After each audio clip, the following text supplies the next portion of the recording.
Okay, so we're still working on Lennox two-stage furnace model number G60UH-36B-090-05. So now I'm going to show you something very important that honestly I learned by myself, and the school never taught me that.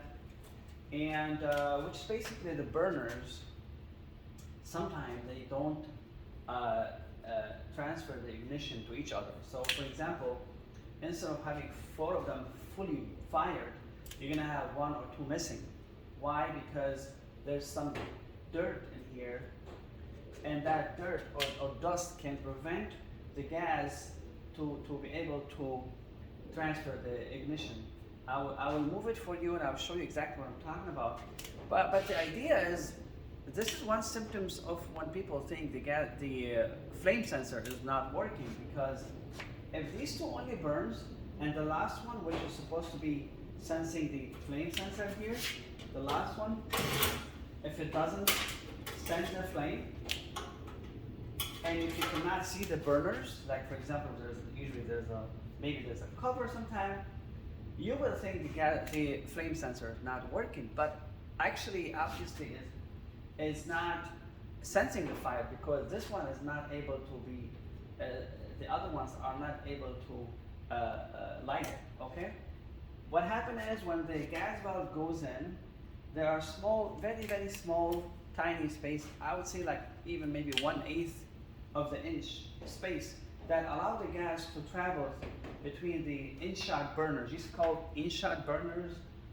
And that's what happens. So what happens is, what you need to do is, you can sometimes just by blowing it like this, you might clear it.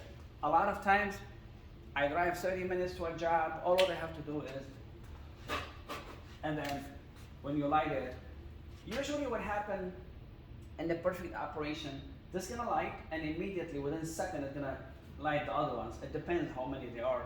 They could be 1, they could be 2, they could be like 15. See, this is a different one, but I will show you the exact one. See, these are very small paths, as you see, and they can be stuck with dirt. And I will show you this one because this one belongs to this furnace. Okay, so at least you know what I'm talking about. So before you decide to, it's easy to remove the burners, because sometimes when you blow on it, it doesn't clear it, or you use CO2 or pressured air, it still doesn't clear it. You have to literally remove it and brush it with the wire brush. Okay, so what's gonna happen here is, I will show you. Of course, you're gonna have the power off. Okay, remember, I have no power here. I'm scrapping this. Don't throw it away. Only I throw it because I'm scrapping it away. So these are basically all going to go garbage soon. Okay, so, and then after you remove this, you can remove it. It comes off very easy. So what happens is, you have to look at the burner. Oh, I still have the igniter here. By the way, this is the worst igniter. It's very hard to reach it. If you remember the other Lennox, before I was doing the video, it's very easy to take it out. So this is what I'm talking about. See, it's already rusted. See, it's already rusted. So if you see these burners lighting, but other ones are not, there's most likely dirt. So you can, as I said, air or pressured air. If it still doesn't work, you have to remove it, and literally, you have to brush it. See, like this. See the dust. Okay, and then sometimes if it does it once and does it again, like you can see, sometimes it's having hard time.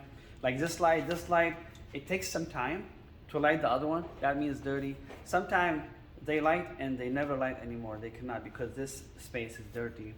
So don't say, oh, you know what, it's taking time, but it's fine. No, you have to clean it, because at some point it will never be able to lit the other ones.